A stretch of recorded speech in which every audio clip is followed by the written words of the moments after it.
Did you know that the famous words of I have a dream from Martin Luther King was never in his script, and he never really wanted to say that words on that day?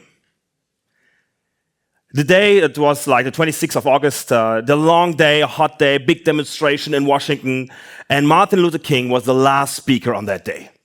And he goes up on the stage, opened up his script, and started to speak.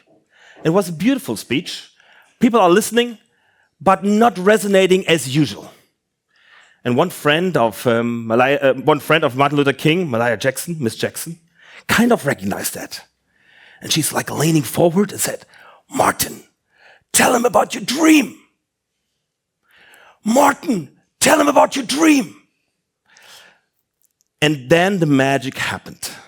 Martin Luther King closed his script, opened up his heart, and spoke from his deep soul.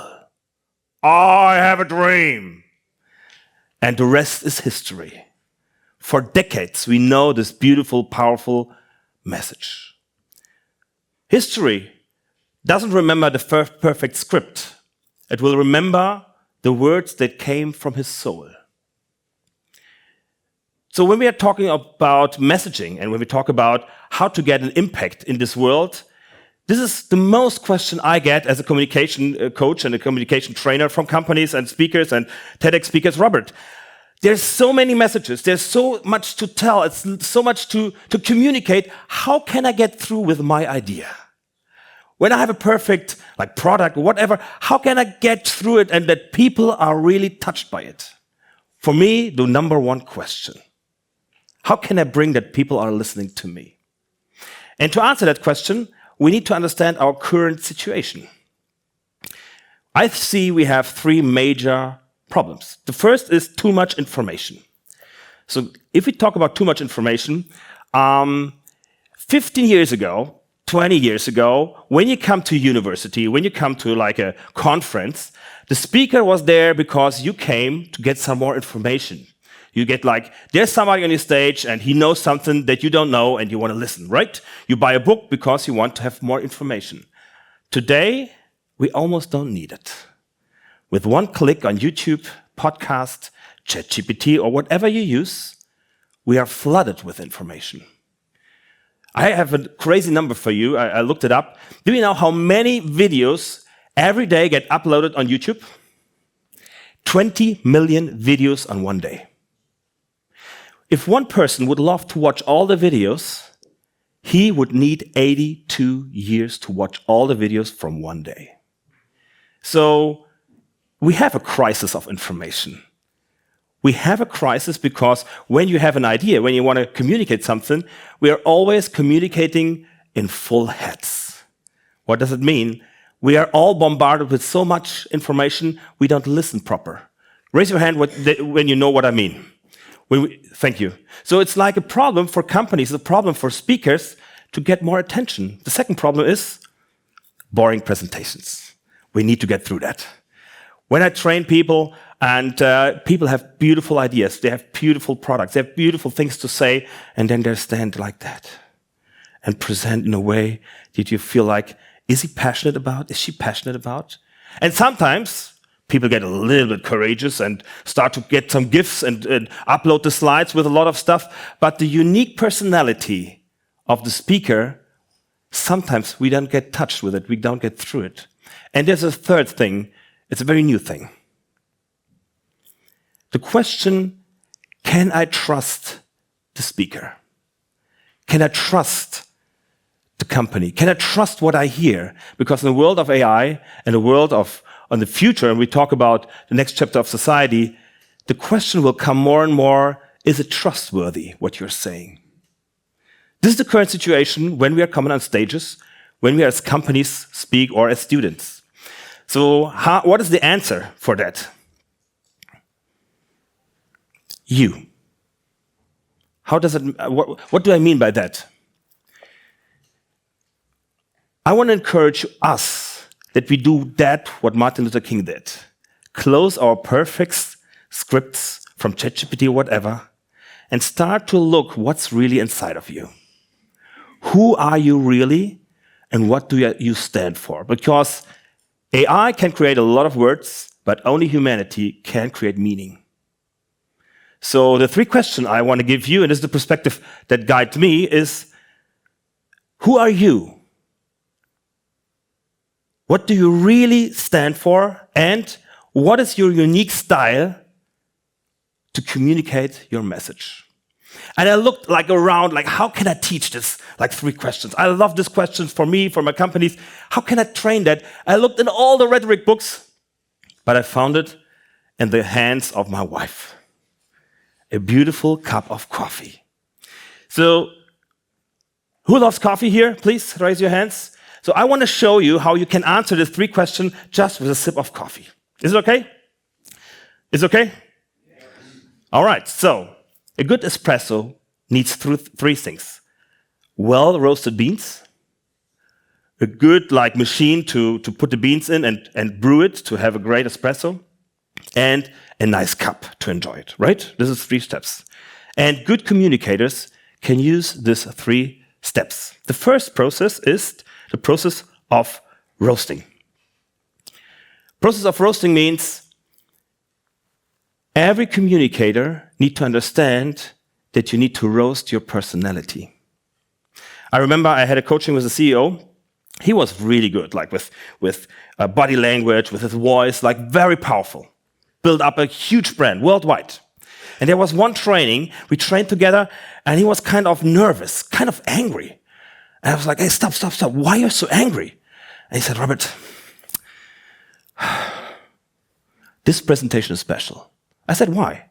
He said, this time my father will be there. And I hope he's finally proud about me. See, you can learn everything about body language. You can learn everything about great structure. But one day, as communicators, we need to understand that we need to master our communication inside of our head. Our limited beliefs. I want to invite all of us to burn away the limited beliefs we have about us. Am I good enough? Is there anything interesting about me to say? If you don't burn that away, it will always be part of your communication and people will taste it. So I want to invite you to step by step burn that away. But on the other side, we are all green beans with a lot of potential. And what I mean by roasting is to roast this potential of green beans to the pure quality. So one question I ask myself, and maybe it helps you. What is special about you? What is special about you? What is a unique view what you have on the world? If you dig deeper inside of this question, answer that, you will become a great communicator because you explore who you are and where you stand for, and when you explore yourself, you can better express yourself. The next step is the process of brewing. The process of brewing means, we know it, the great machine with a lot of heat and a lot of temper and water and everything to get drip by drip the black gold of espresso. When it comes to communication, I want to invite you to a very powerful thought. I remember I had an Olympic winner, 3 times golden Olympic winner, and we created a TED Talk, a really, really important talk. And she came up in the training and Robert, I have so many stories. And I did that and have that. And 30 years of career. After 20 minutes, she talked to me. I said, let's stop for a second. What is the core message you want to share? And she went silent. Guys, we all have a lot of stories. We all have a lot of wisdom. But if we want to get through the fogginess where we are right now and where a lot of messages around are, like the dust of communication, the dust of messagings, we need to understand we get through it if we have one core message we want to share. Like your own I have a dream. And this takes time. For example, with this Olympic winner, we took 4 hours just to brew one sentence what she stands for. So when you're as students, when you're as business owners, wherever you are on stage, never go on a stage if you don't have fully brewed your core message, what you want to share. And we know it. At the moment, we have a lot of leaders in the world. You think sometimes they don't even thought about what they're talking about, right?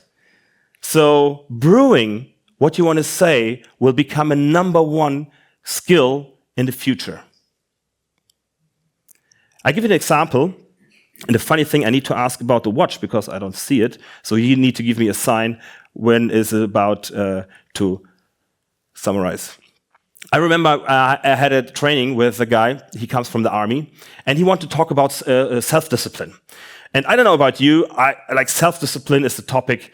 I heard so much about it. Who heard a talk about self-discipline or read a book, something? Yeah, thank you. So if I would invite you and say, guys, you want to have a talk about self-discipline, who would come? Maybe. All right. So then I thought, like, okay, what's your view? What's your different view on that topic? And we brewed inside his views. And he was a scuba diver in the army.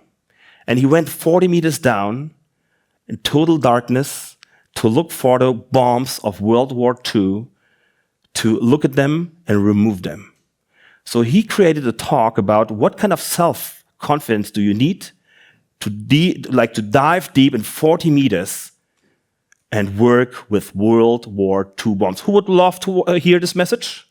See, different perspective. I want to encourage you. Sometimes people come and say, Robert, all the topics, everybody talked already about it. I say no.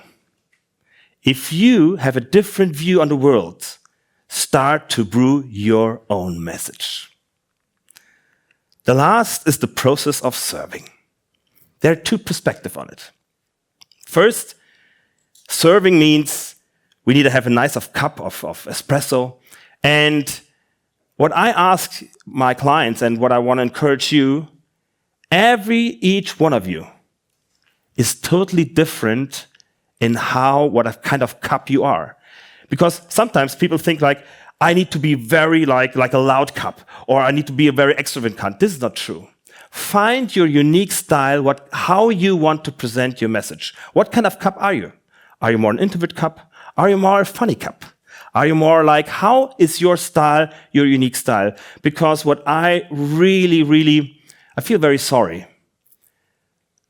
Often people try to copy good speakers, and they're not their own original.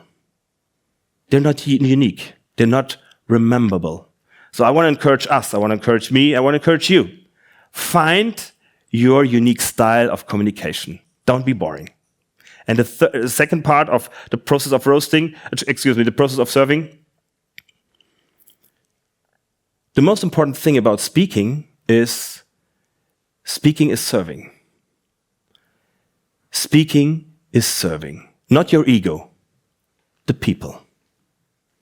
Because we see a world at the moment, a lot of people serve their ego, and we see where we go right now. So I want to encourage you, your audience have only one question. What is in it for me? Why should I listen? And when you serve this question, people will listen to your message, and you will touch their heart and open up their mind. So this is the process I use every day. Roast my personality,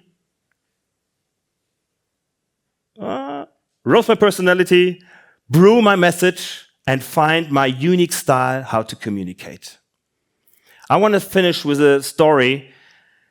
It was the best question I ever get asked in my whole life. I was in Pakistan, and I had a huge honor to work with young students, 130 of them, and we had 4 hours of training, and after that we had a Q&A, and one young lady in the back raised her arm and asked me the most crazy, the most unique question I ever heard.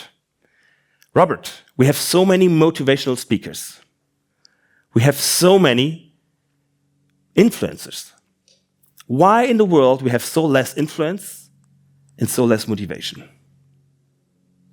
I don't know what you would answer. I answered her that, communication is like being hungry. When you are hungry, you eat something, and then you're full. But after a while, you get hungry again. So a good message, it's not enough to share it once. If you have a great message, you need to share it every day. Because people will forget. And you are totally invited to find your message and share it all the time. Because people don't follow the best message. They follow a message they understand, trust, and identify with. I want to encourage you, find your message, because words create worlds. And you guys create your world to serve others. Thank you.